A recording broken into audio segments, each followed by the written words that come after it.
મિત્રો, સ્વાગત છે તમારું મારી યુટ્યુબ ચેનલમાં। આજે આપણે મહામાસમાં ઉજવાતી ગુપ્ત નવરાત્રિ વિશે વાત કરીશું। હિન્દી કેલેન્ડર મુજબ વર્ષમાં 4 નવરાત્રિના તહેવારો આવે છે, જે ચૈત્ર નવરાત્રિ અને શારદીય નવરાત્રિ છે। અન્ય 2 નવરાત્રિ છે તે ગુપ્ત નવરાત્રિ તરીકે ઓળખાય છે। અંગ્રેજી કેલેન્ડર મુજબ વર્ષ 2025ની પ્રથમ નવરાત્રિ એટલે કે માધ ગુપ્ત નવરાત્રિ, જે ટૂંક સમયમાં જ શરૂ થશે। બીજી તરફ હિન્દી કેલેન્ડર મુજબ માધ ગુપ્ત નવરાત્રિ એ હિન્દુ વર્ષની છેલ્લી નવરાત્રિ છે, કારણ કે હિન્દી કેલેન્ડરમાં માધ મહિનો 11મો મહિનો છે।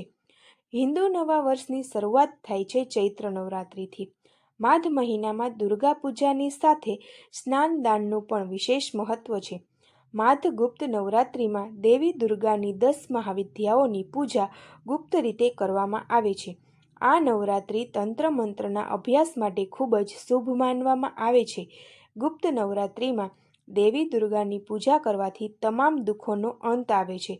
ચાલો સનાતન ભક્તિ સાથે આપણે માધ ગુપ્ત નવરાત્રિ 2025 વિશે વધુ જાણીએ, જેમ કે તે ક્યારે ઉજવવામાં આવશે, તેની પૂજા કેવી રીતે કરવામાં આવે છે, શુભ મુહૂર્ત અને ઘણું બધું। હિન્દી વૈદિક કેલેન્ડર મુજબ માધ મહિનાના શુક્લ પક્ષની પ્રતિપદા તિથિનો પ્રારંભ થશે। આ મુજબ માધ ગુપ્ત નવરાત્રિની શરૂઆત 30 જાન્યુઆરી ગુરુવારે થશે, જે ગુપ્ત નવરાત્રિની પૂર્ણાહુતિ થશે શુક્રવાર 7 ફેબ્રુઆરી 2025। ભારતમાં એક વર્ષમાં 4 નવરાત્રિ ઉજવવામાં આવે છે। આ નવરાત્રિઓ ચૈત્ર, અશ્વિન, અષાઢ અને માધ મહિનામાં આવે છે। માધ મહિનામાં આવતી નવરાત્રિને માધ ગુપ્ત નવરાત્રિ તરીકે ઓળખવામાં આવે છે, જેમાં કળશ સ્થાપન નવરાત્રિના પ્રથમ દિવસે કરવામાં આવે છે। કળશ સ્થાપન કરતી વખતે મા દુર્ગાની પૂજા કરવામાં આવે છે। માધ ગુપ્ત નવરાત્રિ 2025માં માતા આદિશક્તિના 9 સ્વરૂપોની ગુપ્ત રીતે પૂજા કરવાની હોય છે। હિન્દુ ધર્મમાં નવરાત્રિના તહેવારોનું વિશેષ મહત્વ છે। પંચાંગ મુજબ માધ ગુપ્ત નવરાત્રિ શનિવાર 30 જાન્યુઆરીથી શરૂ થશે અને 7 ફેબ્રુઆરી રવિવારના રોજ સમાપ્ત થશે। ગુપ્ત નવરાત્રિમાં ભક્તો 10 મહાવિદ્યાઓ દેવી માતાની ગુપ્ત રીતે પૂજા કરે છે અને તેમના આશીર્વાદ મેળવે છે। આ પૂજા કરનારાઓ માટે શ્રેષ્ઠ માનવામાં આવે છે। આ 10 મહાવિદ્યાઓમાં કાલી, તારા, છિન્નમસ્તા, ષોડશી, ભુવનેશ્વરી, ત્રિપુર ભૈરવી, ધૂમાવતી, બગલામુખી, માતંગી અથવા કમલાનો સમાવેશ થાય છે। આસામમાં કામાખ્યા મંદિરમાં ગુપ્ત નવરાત્રિની પૂજા વિશેષ થાય છે। ભક્તોમાં ગુપ્ત નવરાત્રિનું વિશેષ મહત્વ પણ છે। ગુપ્ત નવરાત્રિના પ્રથમ દિવસે ઘટ સ્થાપનનો શુભ મુહૂર્ત શરૂ થાય છે 9:25 થી 10:46 સુધી, જે 30મી જાન્યુઆરીના રોજ પૂર્ણ થશે। આ ઉપરાંત ઘટ સ્થાપનનું અભિજીત મુહૂર્ત શરૂ થશે બપોરે 12:13 અને પૂર્ણ થશે 12:56।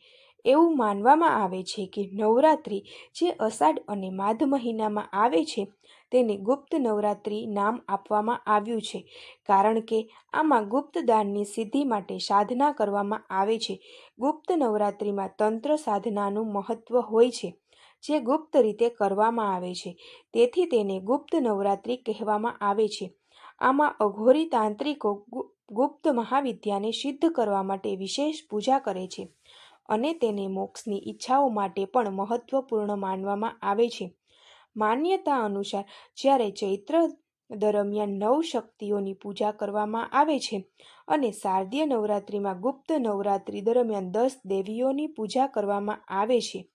આ 10 દેવીઓના નામ ગ્રીષ્મા, તારા દેવી, ત્રિપુરા સુંદરી, મા ભુવનેશ્વરી, માતા છિન્નમસ્તા, મા ત્રિપુરા ભૈરવી, માતા ધૂમાવતી, માતા બગલામુખી, મા માતંગી, મા કમલા દેવી। હવે મિત્રો, ગુપ્ત અને પ્રત્યક્ષ નવરાત્રિ વચ્ચે શું તફાવત છે તે જાણીએ। પ્રત્યક્ષ નવરાત્રિ દરમિયાન દેવી દુર્ગાના 9 સ્વરૂપોની પૂજા કરવામાં આવે છે, જ્યારે ગુપ્ત નવરાત્રિમાં 10 મહાવિદ્યાઓની પૂજા કરવામાં આવે છે।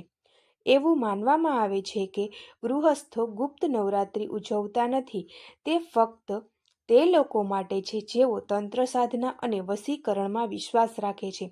તેથી ગૃહસ્થોએ ગુપ્ત નવરાત્રિમાં પણ નવદુર્ગાની પૂજા કરવી જોઈએ.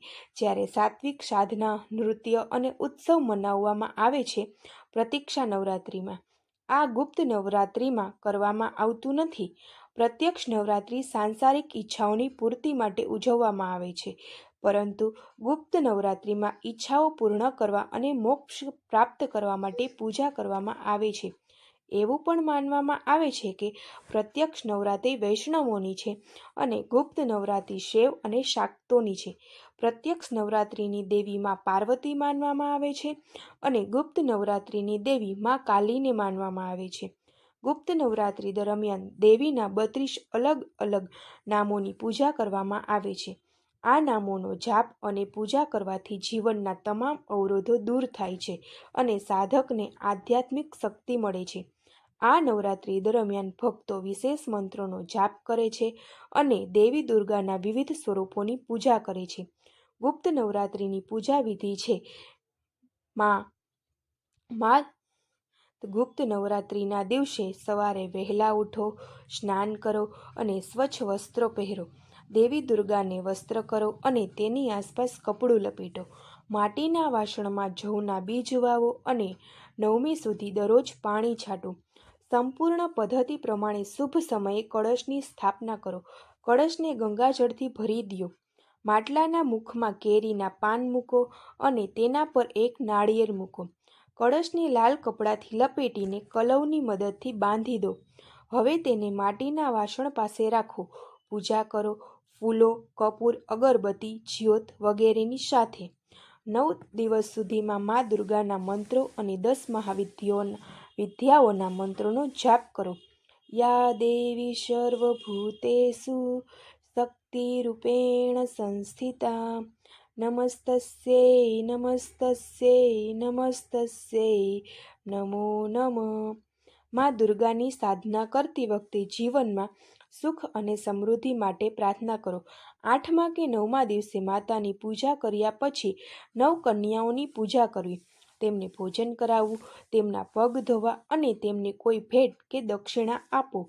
ગુપ્ત નવરાત્રિના છેલ્લા દિવસે દુર્ગા પૂજા પછી વાસણને ડૂબા દો અને દેવી માતાની આરતી કરો.